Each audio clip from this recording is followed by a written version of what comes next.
difficile, c'est souvent le mercredi, voire le jeudi. Donc préparez-vous, mercredi, jeudi, est un peu fatigué. C'est justement là où on fait la sortie à la rivière. Il vous faudra des chaussures de rivière ou alors des ailes pour voler. À vous de choisir. Mes amis, c'est plus tard ça. Maintenant, c'est moi. Pas de louange. Ah ouais, je suis désolé. La louange, je vous en prie, allez vous asseoir. J'aime bien le fond musical, mais eh ouais, c'est après la louange. Après. Et un chant seulement, mais pas tout de suite. Pardon? Je te demande pardon? Je n'entends pas. Ah d'accord, bah, je t'avais pas dit moi. Hein. Bien, prions. Seigneur, que notre oreille soit éveillée et que nous puissions tous ensemble entendre ta voix. Merci pour ta parole, tu nous parles et on veut se mettre à l'écoute de ta parole, justement.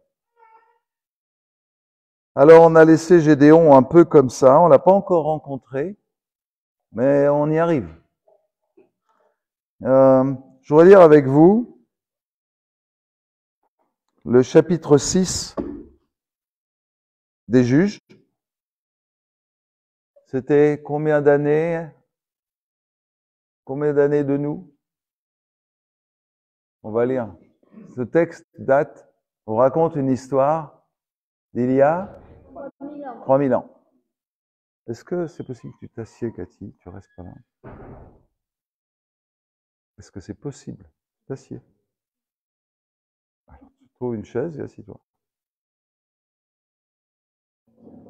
Merci.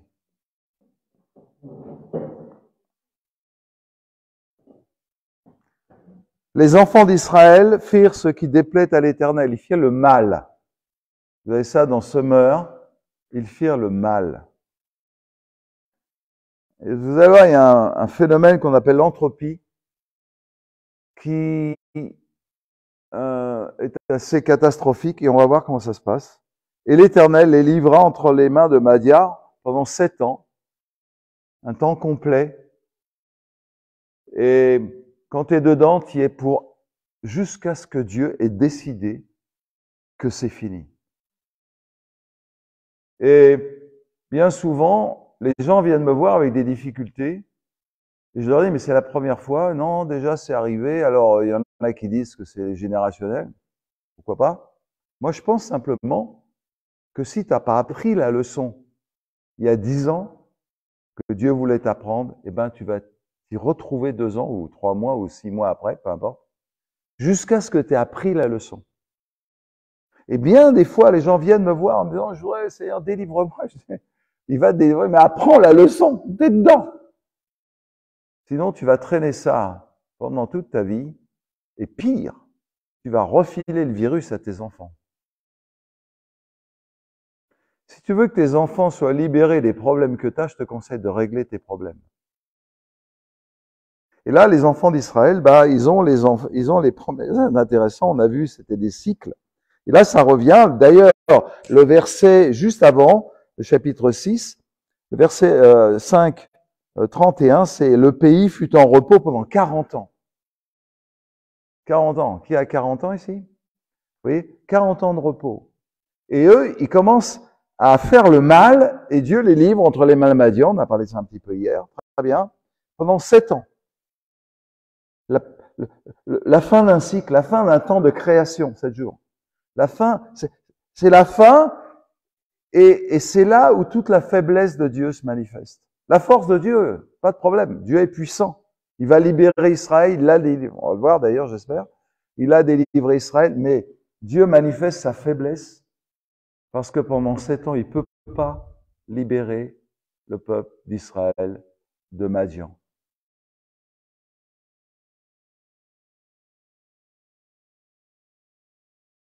Et Dieu cherche un homme qui va et par qui Dieu va pouvoir libérer Israël. Ne vous lamentez pas sur les problèmes de votre Église. Ne vous lamentez pas sur les problèmes de la France. Ne vous lamentez pas sur les problèmes de la Corse. Ne vous lamentez pas. Dieu cherche un homme ou une femme, pareil.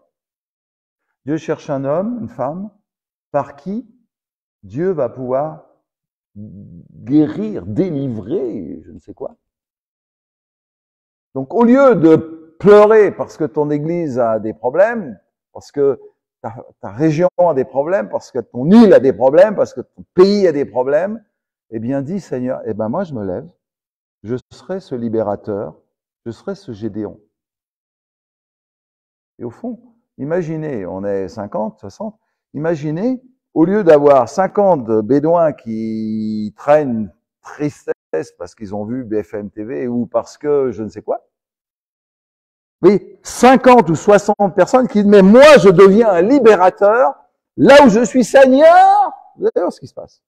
Seigneur, je suis là. Hey, je suis là. Monte sur la montagne, pas pour chasser les démons, tu vas perdre ton temps. Monte sur la montagne pour dire à vos dieux, pour être plus près de lui, si vous voulez. Hey, prends-moi, je suis là. Et vous voyez, on aurait une église différente. Une église faite de libérateurs. C'est pourquoi ce soir, l'impact, c'est Dieu veut faire de nous des libérateurs. Et c'est ça que je suis en train de vous dire.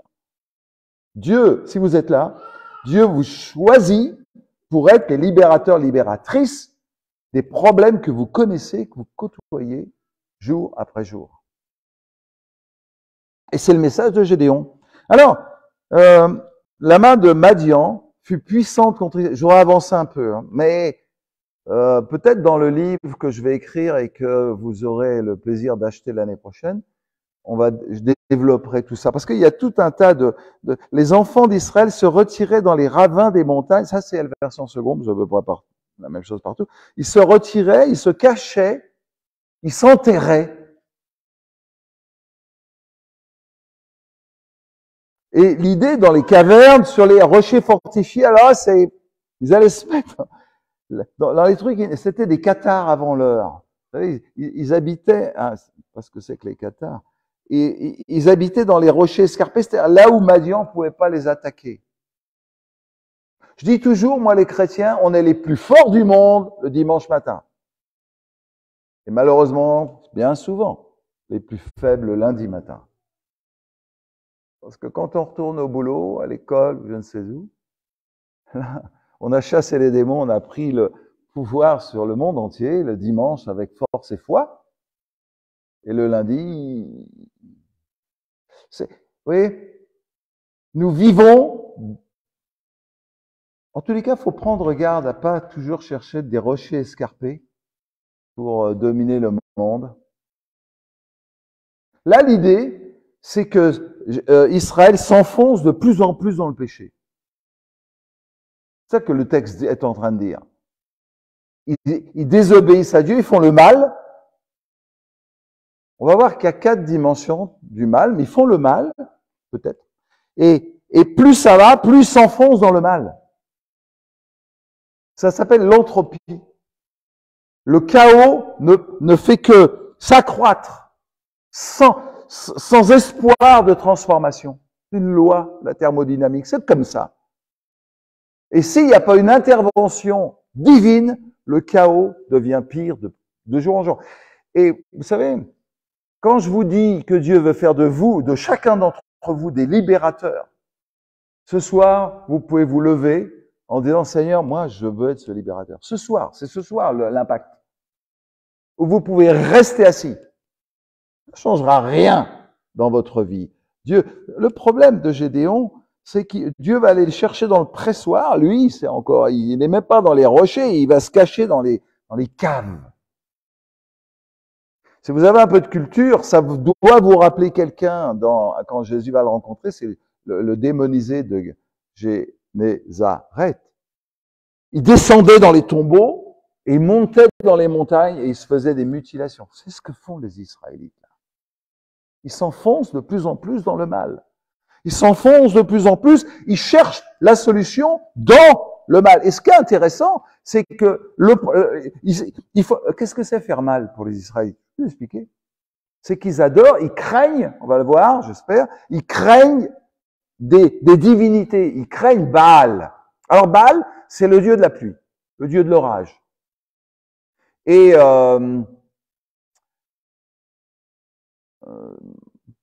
c'est lui, surtout en Israël, c'est un pays sec, c'est lui qui a amené la bénédiction de la pluie, les saisons. C'est lui. Donc, on se confiait, alors il n'y a pas que ça, Baal, c'était aussi le propriétaire de la terre. Quand vous achetiez un champ, vous deviez faire une offrande à Baal pour être propriétaire, toujours Baal le propriétaire. Baal était le propriétaire de la terre de Canaan, si vous préférez. Et c'est que ça. Et alors, si vous achetiez un champ pour le labourer, vous deviez faire une offrande à Baal. Alors, je vous passe les détails. C'était plutôt morbide, mais et le champ ne vous appartenait pas, mais vous aviez la possibilité de cultiver votre champ. Ça va peut-être vous aider. Votre boulot, la terre de France est sous l'autorité de Baal. Et pour pouvoir travailler, vous devez payer votre tribut à cette divinité. Vous allez le trouver dans votre vie. Hein. Parce que Baal est partout. C'est le dieu de la prospérité. Ça vous dit rien, la prospérité? C'est 15 ans qu'on nous bassine avec ça. La théologie de la prospérité. C'est dans la Bible. Mais la déviance qu'on en a faite, c'est une déviance baalique. On a mis dans l'église Baal et on lui a dit, voilà, eh bien, si tu adores cette divinité, ce dieu, et on l'a même appelé Yahvé, c'est ce qu'il faisait. Ils appelaient Baal Yahvé. Baal, il avait une tête de taureau. Pourquoi? Parce que c'est pas compliqué. Israël, c'était un peuple agraire. C'est-à-dire, c'était des cultivateurs. Au début, c'était des nomades, mais ils étaient devenus des sédentaires. C'était sédentarisé. Et ils poussaient la charrue et devant, il y avait le taureau avec sa tête comme ça. Et Baal, il avait cette tête-là. Je voulais vous le montrer. Bon, etc. Baal a la tête de celui que vous suivez dans votre travail. Et je vous le dis, c'est la vérité. Quand on a commencé à... Qui vous donne la prospérité? On gagne sa vie. C'est le truc. On a des mots comme ça. Alors, il y avait Asherah. Asherah, c'est un poteau. Asherah, on appelle ça le parède. C'est-à-dire, c'est le côté féminin. C'est la maman de Dieu. La mère de Dieu. Pour vous aider à comprendre où ça se situe, cette histoire de nos jours. Il y a le père, puis il y a sa maman. Et ben la maman, c'était Asherah. Et c'était un couple qu'il fallait servir, adorer. Alors il y avait des offrandes, comme ça, etc. Et Dieu disait, mais c'est moi qui donne la pluie. C'est pas Baal. C'est moi qui donne la prospérité. C'est moi qui veux te bénir. Et Dieu avait dit, mais je vais te bénir. Tu seras le premier. Tu vas semer, tu récolteras 10 quand tes ennemis viendront. Ils viendront à 1000 et 2 les chasseront. Bah oui, il y avait tout un tas de bénédictions comme ça. Dieu avait dit, moi, je suis ce Dieu-là.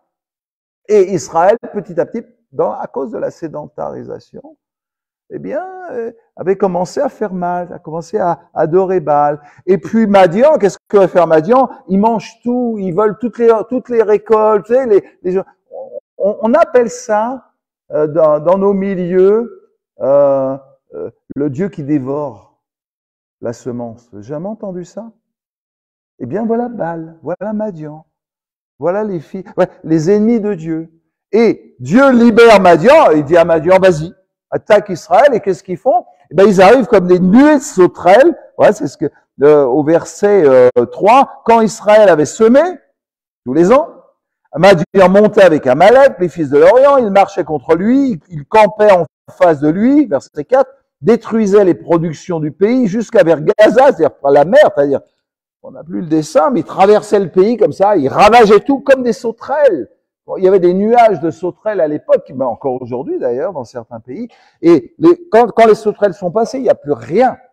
Et quand Madian était passé, il n'y a plus rien. Et si tu veux adorer ou servir Baal ou Asherah, très bien. Mais ne t'étonne pas que ta vie soit un désert. Ne t'étonne pas des problèmes que tu as dans ta vie. Ne t'étonne pas de voir ce que tu sèmes jamais pousser. Il y a des chrétiens, ça fait 20 ans qu'ils évangélisent leurs voisins à zéro. Tout ce que tu sèmes, le diable le prend. C'est des mots, ça doit éveiller ou évoquer des choses en vous. Parce qu'on entend ça dans nos milieux. Là, en l'occurrence, le Seigneur nous dit, bah oui, c'est moi qui envoie Madian. Tu peux toujours essayer de combattre, hein. Tu vas combattre contre Dieu, là tu vas avoir des problèmes. Pourquoi? Parce que tu t'es dit que le Dieu de la Bible, le Dieu que tu sers, il n'est pas capable de te bénir. Il n'est pas capable de régler tes problèmes. Il n'est pas capable de te donner un travail. Il n'est pas capable de te donner une femme, de te donner un mari. Il n'est pas capable, il n'est pas capable. Alors, puisqu'il n'est pas capable, eh bien, moi, je vais demander à Baal de me donner cette bénédiction. Et ce qui est intéressant, c'est que Baal, il le faisait. C'est ça le truc. Quand Élie s'attaque aux prophètes de Baal, qu'est-ce qu'ils font les prophètes de Baal? Ils invoquent Baal. Baal, réponds-nous, ils prophétisent même. Vous savez, les gens baaliques dans l'église prophétisent, ils n'ont aucun problème. Ouais. Bon, je ne vais pas vous trop... Mais, il y a... Et pourquoi ils font ça? Ils font des incisions selon leur coutume, c'est marqué. Vous avez l'habitude. Pourquoi ils font ça? Ils dansent, ils crient jusqu'à midi, et puis rien ne se passe. Le texte dit rien ne se passe, ça veut dire que ça pouvait arriver que ça se passe. Voilà ce que ça veut dire. Sinon, ils n'auraient pas fait ça. Si ça marchait pas. Ce serait pas marqué selon leur coutume. Ça marchait. Invoquer Baal, ça marche. Ouais. Les gens qui prient Ashéra, la mère de Dieu, il me dit, ça marche. Ils chantent même à la gloire de la mère de Dieu et de Baal. Et ça marche. Mais, tôt ou tard, Dieu envoie Madian. Et là, en l'occurrence, il mange tout. Et qu'est-ce que fait Dieu? Il dit, bah, puisque vous vous confiez dans Baal, le Dieu qui va vous donner la prospérité, bah, moi, je vais manger votre prospérité. Le Dieu qui va vous faire pousser votre semence, ok, il va faire pousser la semence, et ben, moi, je vais manger la semence. Baal vous a fait pousser la semence, très bien. Et on a parfois des difficultés dans nos vies, mais ça, c'est parce que ce qui a poussé, c'est pas Dieu qui l'a fait pousser. Ici, à Théophile, on vous dit, ayez foi en Dieu. C'est ce que nous a dit Gédéon hier. Du ciel, il crie, ayez foi en Dieu, ne faites pas comme moi. Parce que moi, j'ai mal commencé. Mais il a bien fini. En tous les cas, dans ce qui va nous intéresser, ça va bien se passer. Il va bien agir. Alors voilà, il venait dans le pays pour le ravager. Israël fut très malheureux à cause de Madian. Et les enfants d'Israël crièrent à l'Éternel. Ils sont très malheureux. Et c'est un des rares passages dans la Bible où on voit ça. Très malheureux. Même les enfants d'Israël en Égypte, il n'est pas marqué qu'ils étaient très malheureux. C'est vraiment très fort. Et il faut que tu sois très malheureux pour que cet enfoncement dans le mal cesse. Regardez ce qui se passe. Ils s'enfoncent dans le mal. Ils font de plus en plus mal. Vous savez, le mal extérieur, c'est Madian. Ça peut être la maladie, ça peut être tout un tas de choses extérieures. Mais il y a un mal intérieur. Entre eux, ils se disent du mal, ils se maudissent. Vous voyez, et il y a un mal religieux, c'est-à-dire on vient d'en parler. Et puis il y a aussi un mal, on va voir, le mal de Gédéon dira je suis nul. Oui, de tous les côtés le mal envahit Israël, de tous les côtés. Et là, alors, vous avez compris qu'ils s'enterrent. Ils s'enterrent pour se cacher, ils s'enterrent. Mais au fond, c'est parce qu'ils continuent à faire le mal que Madian est de plus en plus fort, et eux ils s'enterrent pour éviter Madian, mais en s'enterrant ils font plus de mal, et Madian est plus fort. Ça s'appelle l'entropie, c'est-à-dire c'est un truc qui s'arrête pas, et on va à la mort. Le salaire du péché, c'est la mort. Et tout d'un coup, ils comprennent quelque chose. Le salut vient d'en haut. Ils crièrent à l'Éternel. Au lieu de s'enfoncer dans le mal, dans le péché, dans les ténèbres, ils se tournent, ils se disent, mais Seigneur, au secours. Et c'est toujours la même chose avec Dieu, le salut vient d'en haut. Le salut vient de Dieu, il vient pas de nous. il vient pas de nos efforts, il vient d'en haut. Hey, crièrent à l'Éternel. Et verset 11, vous voyez, j'avance. Ah, il y aurait, il crie à l'Éternel, verset 6, et lorsque les enfants d'Israël crièrent à l'Éternel au sujet de Madian, vous voyez, 2 fois c'est répété. C'est le seul endroit dans la Bible où c'est répété 2 fois comme ça. Il y a quelque chose de tout à fait particulier. Si Dieu veut faire de vous des libérateurs, et ce soir, Dieu va vous dire, soyez libérés. Premièrement. Et puisque vous êtes libérés, je vais vous impacter, je vais vous libérer vous, et après, de ce camp, je vais vous envoyer pour devenir des libérateurs. Mais vous devez comprendre que les problèmes du monde, les problèmes des gens, voire même des chrétiens, viennent de Madian. Ayez en arrière-plan toujours ça. C'est pas que les gens ont mal fait, souvent, ils ont des problèmes, c'est pas parce qu'ils ont péché. Mais c'est Madian. Et apprenez aux gens à lever les yeux vers Dieu. C'est ça être un libérateur. Ne vous tournez pas. Ayez foi en Dieu. C'est ce que nous crie Gédéon du ciel. Depuis 2 jours, il n'arrête pas.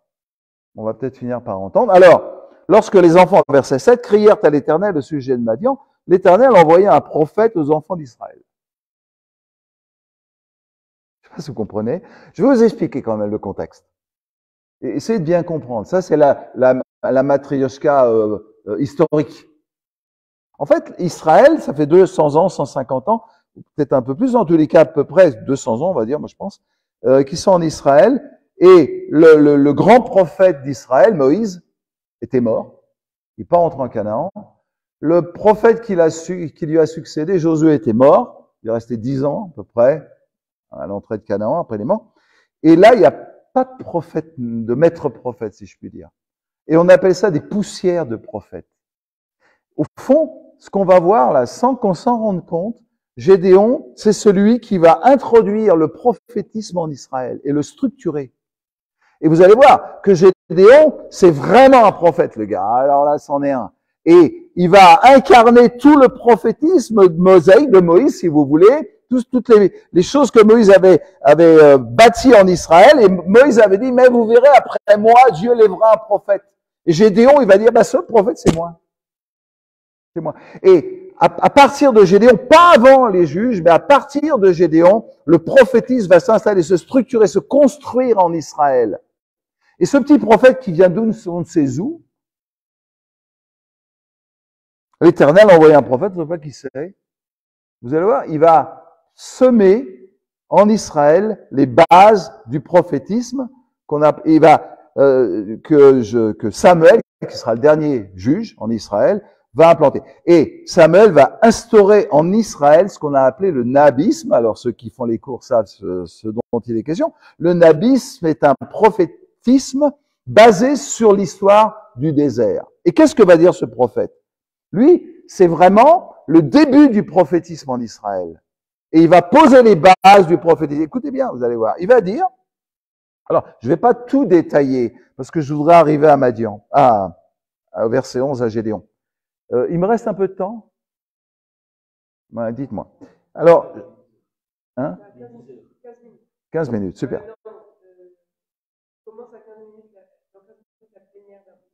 10 minutes, super. On va arriver au verset 11, j'espère. Vous voyez, on court un peu, mais ce soir, c'est le soir où vous devenez des libérateurs, des Gédéons. Et c'est ce soir où Dieu va vous envoyer, déjà ça va commencer là, mais Dieu va vous envoyer, vous allez comprendre que vous êtes là pour devenir ce que Dieu veut que vous soyez et pour être envoyé dans le monde là où vous vivez. Dieu veut faire de vous des Gédéons et vous envoyer comme il a envoyé Gédéon. Alors il envoie un prophète. Des fois, dans les problèmes, Dieu vous envoie un prophète. Il vous pose une question bizarre. Il vous dit un truc. Les prophètes sont comme ça. Vous êtes la clé, les prophètes. Vous êtes la clé des problèmes du monde. Le monde n'a aucune clé pour sortir de ces difficultés, parce que ces difficultés viennent de Madian. Mais vous les prophètes, vous êtes la solution de Dieu. Dieu envoya un prophète. Ça fait 7 ans qu'ils mangent peu de choses, cachent le peu qu'ils ont. 7 ans que Madian vient pour tout dévorer. 7 ans qu'il n'y a rien. Je suis en train de regarder un documentaire sur la crise de 29. Rien, plus rien. La Bible dit que l'or ne vaudra plus rien.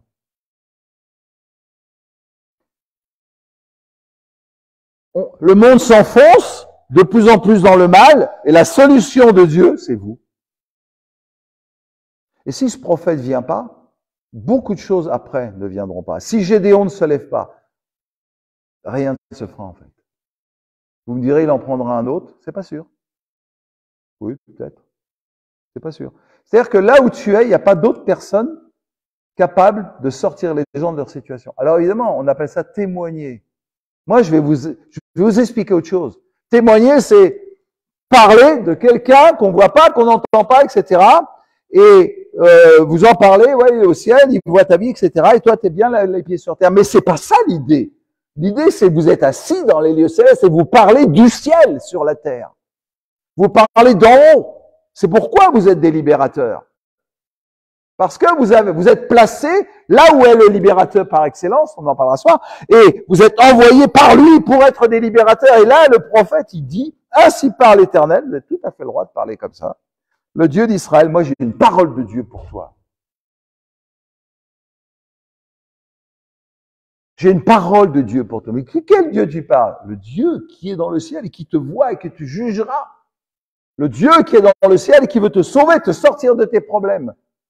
Alors, on n'ose pas dire ça. On a laissé l'eschatologie, la fin du monde, aux témoins de Jéhovah. Hey, réveillons-nous. Essayez une fois dans votre vie de dire à quelqu'un, j'ai une parole de Dieu pour toi. Le Dieu éternel qui est dans le ciel et qui règne et qui viendra juger les vivants et les morts, il a quelque chose à te dire. Essayez une fois. 1 personne sur 10 va vous rejeter. Et 9 sur 10 vont vous dire, je veux entendre ça. Parce que quand Dieu intervient dans la Bible, eh bien, les gens sont effrayés, on l'a vu hier. Et le Dieu de la Bible, il est en vous.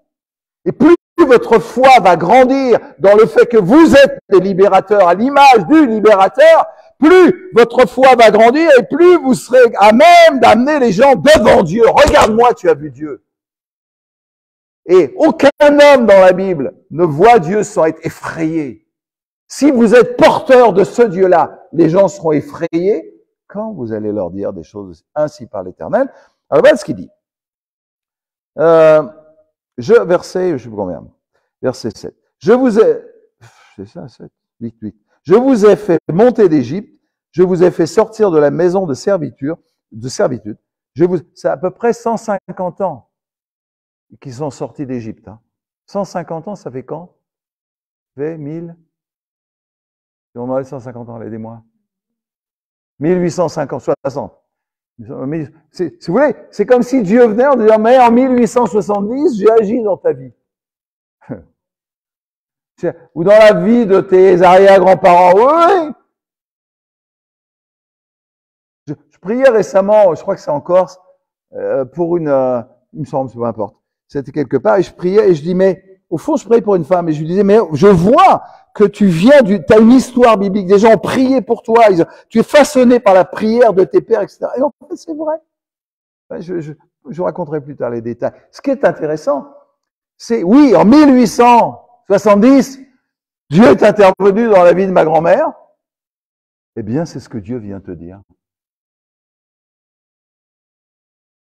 Je t'ai fait sortir d'Égypte. J'ai été là. Il parle au peuple d'Israël. Le peuple d'Israël, il y a bien longtemps de ça. C'est ton histoire.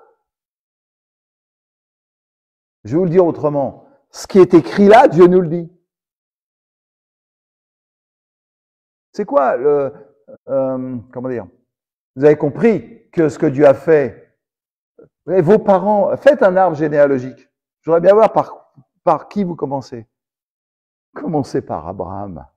C'est lui votre père. Gédéon, c'est notre frère.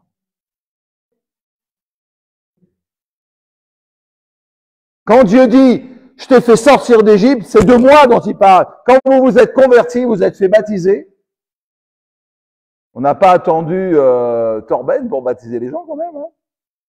Vous êtes fait baptiser, immergé dans la mort et la résurrection du Christ, on vous a quand même sorti de l'eau. Et Dieu te dit, mais hey, c'est moi qui t'ai libéré du péché de l'Égypte. Pourquoi qu'est-ce qu'il dit? Je les ai délivrés de la main des Égyptiens, le péché, le diable. Vous savez que la Bible dit qu'avant d'être chrétien, on faisait ce que le diable voulait. Et on était esclaves. On était malheureux sous le poids, la férule, la main du péché et du diable. Et Dieu dit, mais je t'ai libéré. Pourquoi tu veux te confier dans le Dieu de la prospérité? C'est Baal. Pourquoi tu vas servir la mère de Dieu? C'est Ashéra. Pourquoi il dit, je vous ai chassés, ah oui, je t'ai délivré de la main de tous ceux qui t'opprimaient, je les ai chassés devant vous. En l'occurrence, les Égyptiens, c'est derrière. Là, il parle des Cananéens. Je vous ai donné leur pays. Je vous ai donné le pays. Le pays, c'est à vous. Et vous vous enterrez, vous vous cachez dans les endroits escarpés et surtout qu'on ne nous voit pas. Bah, si je veux pas donner mon nom à la préfecture. Parce que Macron, il va savoir que j'existe. Où est-ce qu'on met la lumière? Où est-ce qu'on met la lumière? Sortez de cette mentalité. Voilà. Alors, il leur dit, je vous ai dit, je suis l'Éternel, votre Dieu, vous ne craindrez pas les dieux. Au fond, l'idolâtrie, c'est craindre un Dieu autre que Dieu. Je vais le dire pour ceux qui n'écoutent pas. L'idolâtrie, regardez, c'est moi, vous avez encore 2 minutes à me supporter. L'idolâtrie, c'est craindre un Dieu qui n'est pas Dieu. Ce qu'il dit. Vous ne craindrez pas les dieux, je vous l'ai dit, dans le pays dans lequel vous... Je finis là-dessus. Et qu'est-ce qu'il dit à la fin? Mais vous n'avez pas écouté ma voix. Vous savez, cette phrase, c'est le mot que Adam dira et que Dieu dira à Adam. J'ai entendu ta voix, j'ai eu peur, je me suis caché. Tout le jardin, le processus de la rencontre, là, échoue, je vous l'ai dit. Dieu met tout en œuvre pour nous rencontrer, mais moi, je peux mettre en échec tout le processus. Et c'est ce que Dieu leur dit. J'ai tout fait. J'ai ouvert le chemin entre toi et moi. Je t'ai délivré de tous tes ennemis. Je t'ai assuré la bénédiction. Mais t'as pas voulu entendre ma voix. Le drame de Dieu est là. Et c'est, au fond, Dieu aurait très bien pu dire, c'est bien fait pour toi. Si tu m'écoutes, tu seras béni. Si tu m'écoutes pas, tu seras maudit. C'est marqué, c'est moi qui le dis. Hein. Mais c'est pas ça la pensée de Dieu. La pensée de Dieu, c'est, je veux juste avoir une relation avec toi. J'ai fait tout ça parce que je t'aime. J'ai fait tout ça parce que je veux que tu sois avec moi. Et là, ça s'appelle le nabisme ici. C'est un des éléments fondateurs du prophétisme en Israël. Dieu dira, au fond, dans le désert, il y avait juste toi et moi. C'est toi et moi, je te donnais à manger, tu mangeais, il y avait rien d'autre. S'il y avait des serpents, je les chassais. Tu avais faim, j'envoyais des cailles. Si tu avais soif, je te donnais de l'eau. Et puis, et au fond, les prophètes diront, c'était le moment où on a été le plus aimé de Dieu et le moment où on a plus aimé Dieu. Et toujours dans la Bible, les prophètes rappelleront ça. Le meilleur moment, si tu pouvais revenir au désert. Je t'attire au désert avec des fils d'amour, dira le prophète.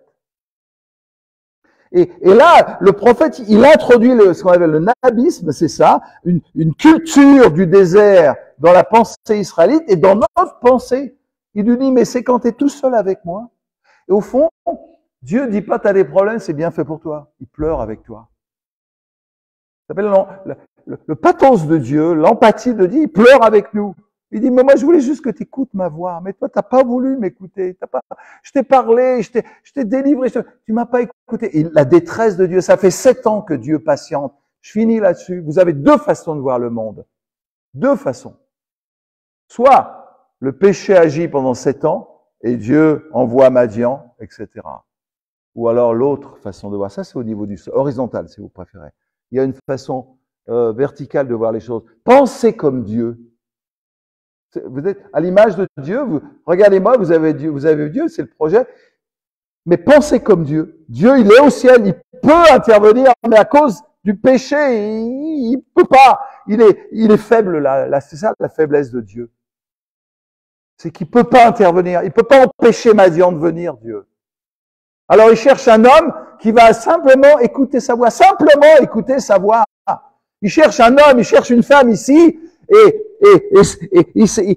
ce soir être délibérateur, c'est simplement être quelqu'un qui se lève en disant Seigneur, moi je veux écouter ta voix, je veux être un intime, je veux être proche, tellement proche que tu vas pouvoir déverser ta vie en moi. Vous savez, l'onction. Ils n'ont pas écouté ma voix.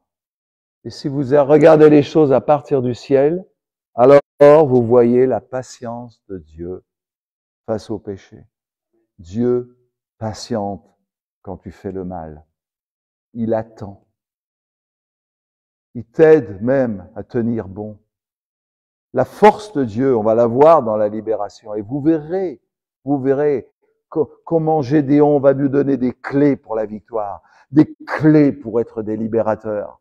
Parce que les juges dans la Bible, le mot qui va avec juge, c'est dirigeant, mais c'est libérateur. Gédéon, c'est le libérateur par excellence.